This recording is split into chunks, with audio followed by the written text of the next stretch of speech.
जय Malhar news चॅनलच्या सर्व प्रेक्षकांना सपना चौधरीचा नमस्कार।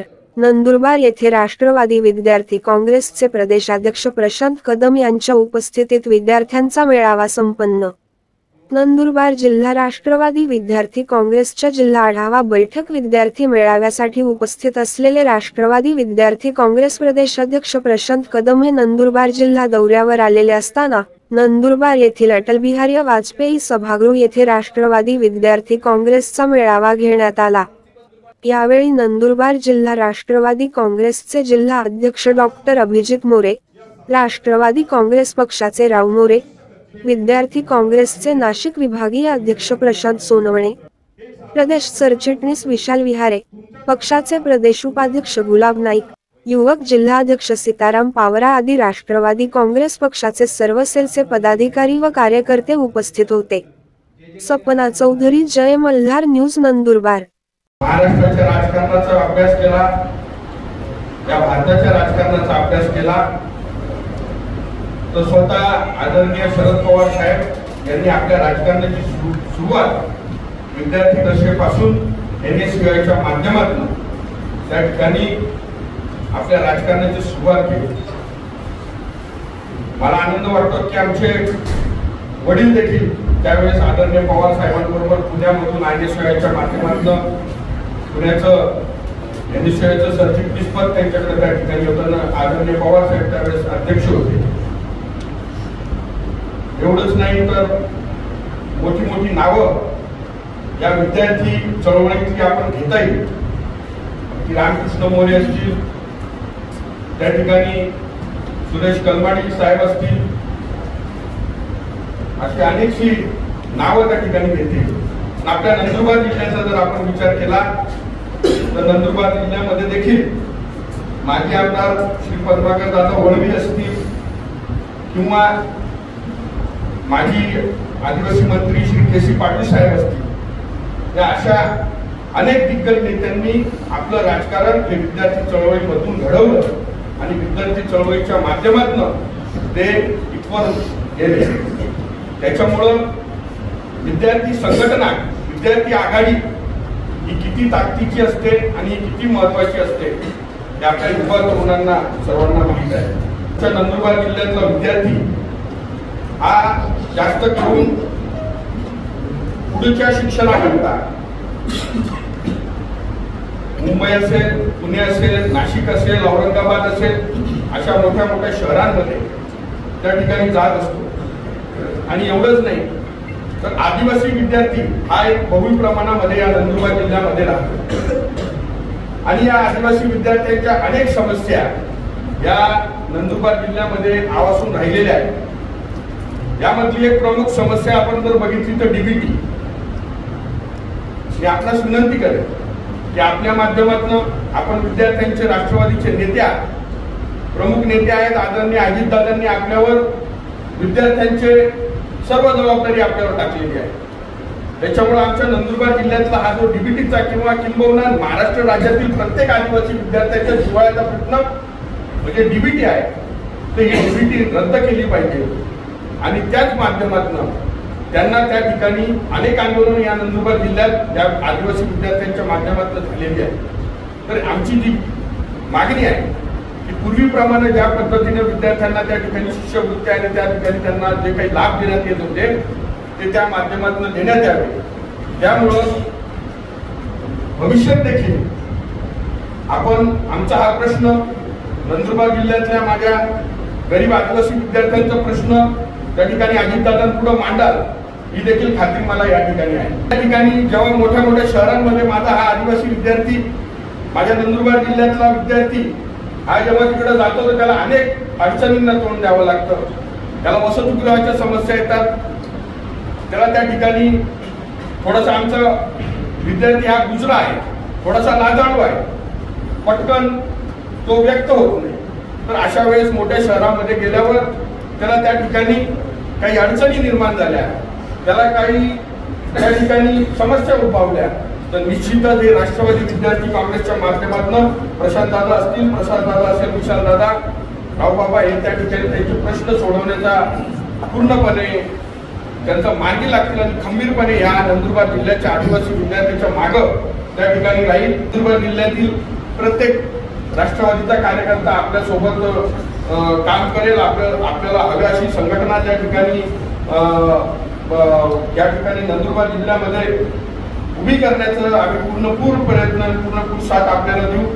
आणि या माध्यमातून आज आपल्या नंदुरबारला आले बऱ्याच वर्षानंतर एक प्रदेशचा अध्यक्ष या ठिकाणी राष्ट्रवादी विकासानंतर या ठिकाणी प्रदेशाध्यक्ष आज नंदुरबार जिल्ह्याला आला. त्यामुळं खरोखर आपलं ज्या भावनेनं ह्या संपूर्ण महाराष्ट्र पिंजून काढत आहात आणि संघटना बळकट करण्याकरता आपला अहोरात्र दिवस रात्र एक करत आहात त्याबद्दल मी आपले मानवी तेवढे आभार थोडे आहेत. आपली माझी ही जी तुम्ही माझ्यासोबत टीम आहे ती माझी घरातली टीम, ही कुठली पेड सर्व्हिस नाही, ही माझी घरातली टीम, ही माझी जीवाभावाची सहकारी. त्यामुळे माझ्यापर्यंत कोणाला पोहोचायचं असेल तर डायरेक्ट माझा नंबर घ्या. फेसबुकवर माझा नंबर आहे, ट्विटरवर माझा नंबर आहे, इंस्टाग्रामवर माझा नंबर आहे, डायरेक्ट संपर्क करा. आणि जिल्ह्यामध्ये काम करत असताना विद्यार्थी संघटने विशेषतः बबलू कदम मांडे असतील, अमित शेवाळे असतील, दिवसचे लल्ला मराठे असतील, जिल्ह्यामध्ये अभिजित दादा आहेत, रावबाबा आहेत, इतर सर्व सन्माननीय पदाधिकारी यांच्या मार्गदर्शनाखाली आणि यांच्या नेतृत्वाखाली काम करत असताना पहिले प्रश्न यांना सांगा. निश्चितपणे जिल्ह्याचं राजकारण करत असताना ते प्रश्न यांना जास्त जवळचे आहेत आणि ते सोडवण्याचे सगळं उपाय यांच्याकडे उपस्थित आहे. त्या अर्थानं अजितदादांनी या कबुतराला प्रदेशाध्यक्ष करून कुठेतरी गरुडासारखं उठण्याची संधी या महाराष्ट्रामध्ये दिली.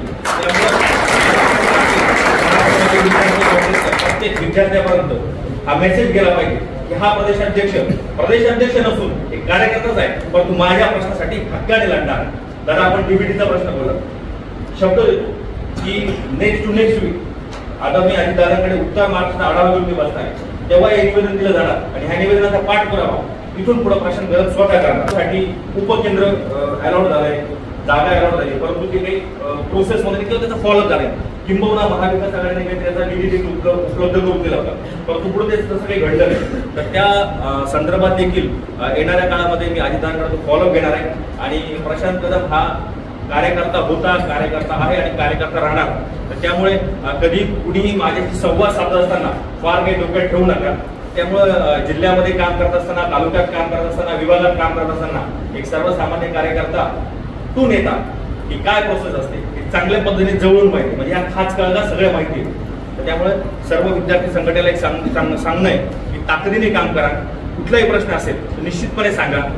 जे प्रयत्न करत असेल मी सांगू शकत नाही किंवा मी सांगणार आहे की 100% सगळे प्रश्न सोडवेल. काही प्रशासकीय विषय असतात ज्याच्यामध्ये शिक्षण विभाग असेल, उच्च तंत्र विभाग असेल, यांचा हस्तक्षेप मोठ्या प्रमाणात असतो, परंतु जास्तीत जास्त प्रश्नांचा पाठपुरावा करून त्या विद्यार्थ्याला न्याय देण्याचं काम माझ्या माध्यमातून मी करेन असे शब्द या प्रसंगी आपणास देतो.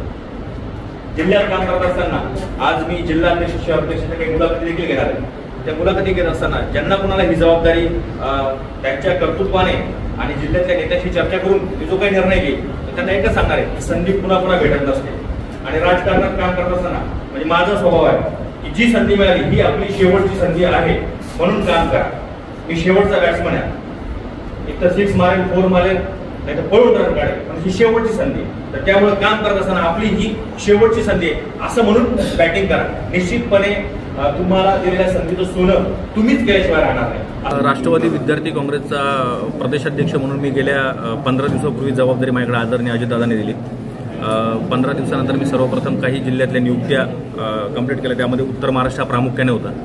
आणि एक 6 दिवसापासून मी उत्तर महाराष्ट्र दौरा हा नगर जिल्ह्यापासून सुरू केला आहे. नगर, नाशिक, मालेगाव, चांदवड, धुळे त्यातले काही तालुके, आज नंदुरबार, रात्री शिरपूर आणि मग चाळीसगाव मार्गे मी संभाजीनगरला जाणार आहे. खऱ्या अर्थानं राष्ट्रवादी विद्यार्थी काँग्रेसची चांगली ताकद उत्तर महाराष्ट्रामध्ये आहे, परंतु त्यांना कुठेतरी चालना दिली गेली पाहिजे होती. चालना देणारा प्रदेशाध्यक्ष हवा होता.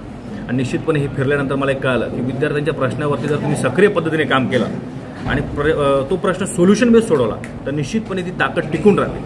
बऱ्यापैकी वेळा काय होतं की निवेदन घेणं आणि बातमीपुरतं ते निवेदन ठेवणं, तर तसं न होता कुठेतरी त्या प्रश्नाला न्याय दिला गेला, त्या प्रश्नाचा फॉलोअप घेतला गेला. आता जसं उत्तर महाराष्ट्रातल्या काही ठिकाणाहून मला शिष्यवृत्तीच्या बाबतीतल्या खूप काही समस्या आल्यात. महाज्योती असेल, बार्टी असेल, सारथी असेल, या संस्थांना जी काही फेलोशिप असते त्याला निधी उपलब्ध नाही आहे, परंतु त्याचा पाठपुरावा नाही आहे. प्रश्न तिथपर्यंत आहेत, पण तो पाठपुरावा पण केला गेला पाहिजे. निश्चितपणे येणाऱ्या काळामध्ये आदरणीय अजितदादांकडे मी काही प्रलंबित प्रश्न पुढच्या आठवड्यात घेऊन जाणार आहे. त्याचा पाठपुरावा करणार की हे विद्यार्थी संबंधित आहेत की गेल्या 2-2, 3-3 वर्षापासून काही ठिकाणचे फेलोशिप थांबले आहेत, का थांबले आहेत, शिष्यवृत्ती पोहोचलेल्या नाही आहेत. तर तो प्रयत्न माझा निश्चितपणे तिथं असणार आहे.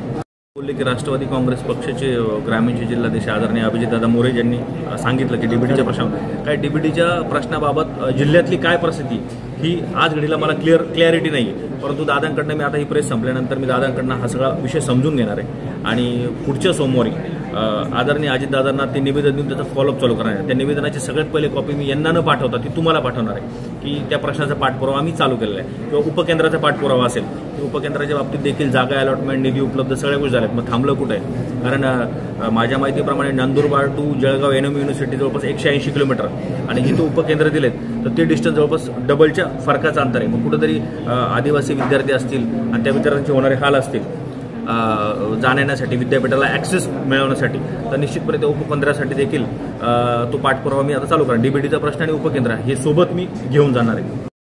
तो जो विषय असेल तर मी आदरणीय अभिजितदादांकडे तसं पत्र घेईल आणि तिथली जे कोणी डेपोचे आगार प्रमुख असतील किंवा जी काही एसटी महामंडळ असेल यांना संबंधित सूचना मी आदरणीय अजितदादांकडनं करायला लावेल की दादा विद्यार्थ्यांची गैरसोय कारण नंदुरबार हा बऱ्यापैकी मॅक्झिमम ट्रायबल एरिया आहे आणि त्यामुळे प्रवासाला विद्यार्थ्यांना यायला अडचण होते. कदाचित विद्यार्थ्यांचा प्रश्न सोडवत असताना तो कदाचित नागरिकांचा देखील प्रश्न सुटेल आणि त्यासाठी मी म्हणजे डीबीटी उपकेंद्र आणि आता तुम्ही सांगितलं एसटीचा प्रामुख्याने प्रश्न म्हणजे फक्त एसटीच्या प्रश्नासाठी मी दादांकडे ते पत्र घेईल आणि त्या पत्रानुसार आदरणीय अजितदादांना सांगून त्या प्रश्नाचा पाठपुरावा ते आले आहेत. आणि जनरली पक्ष म्हटल्यानंतर एक प्रोसेस असते. सर्व इच्छुकांच्या मुलाखती घेणं डायरेक्ट जिल्हाध्यक्ष किंवा शहराध्यक्ष आपण मलाही करता येणार नाही किंवा ती चुकीचं होईल. त्या कार्यकर्त्याशी बोललं गेलं पाहिजे त्याचं काय ते सांगून घेतलं पाहिजे आणि जे कोणी मला योग्य वाटतं तर ते मी तिथल्या स्थानिक नेत्यांशी चर्चा करून त्या बाबतीतल्या निवडीची मी निर्णय घेईन. विद्यार्थी परिषदेची या नात्याने त्याला फॉलोअप देणं आणि त्याचा पाठपुरावा करणं ही माझी जबाबदारी असणार आहे. ही नोकर भरती म्हणजे हे गेल्या 2-3 वर्षापासून आम्ही पण ऐकत आलो महाविकास आघाडीपासून ऐकत आलो. ती एकदा निघाली होती त्याच्यामध्ये काही अडीअडचणी आल्या पुन्हा ती थांबली पुन्हा पुढे गेली. निश्चितपणे हे जे काही प्रलंबित प्रश्न आहेत हे नोकर भरती असेल डीबीटी उपकेंद्र या सगळ्या गोष्टींच्या निश्चितपणे त्याच्या एकदम सकारात्मक पद्धतीने तो प्रयत्न मी दादांकडे करणार आणि दादा त्या सगळ्या गोष्टीला सकारात्मक आहे की नोकर भरतीला दादांचा कुठे विरोध नाही असं काही नाही आहे. दादाही त्या गोष्टीला सकारात्मक आहे. फक्त हे महायुतीचं सरकार आहे आणि त्यामुळं ते प्रश्न तशा पद्धतीने दादापर्यंत मी पोहोचवेल. जर आदिवासी मुलींना तिथे वसतिगृह नसणार आहे जळगाव जिल्ह्याचा जो प्रश्न आहे तर आदिवासी मंत्र्यांकडे मी जाणार पण प्रथम जळगाव जिल्ह्यामध्ये आमचे एक मंत्री महोदय नामदार अनिल पाटील साहेब मी त्यांच्याशी एकदा चर्चा करेल आणि अनिल पाटील साहेब आणि आम्ही दोघंही दादांकडे या विषयावरती पाठपुरावा करू आणि मग संबंधित जे काही खात्याचे मंत्री असतील आदिवासी विकास मंत्री त्यांना त्या सूचना केल्या जातील. त्या पद्धतीने तसा तो प्रश्न मार्गी लावण्याचा प्रयत्न असतो.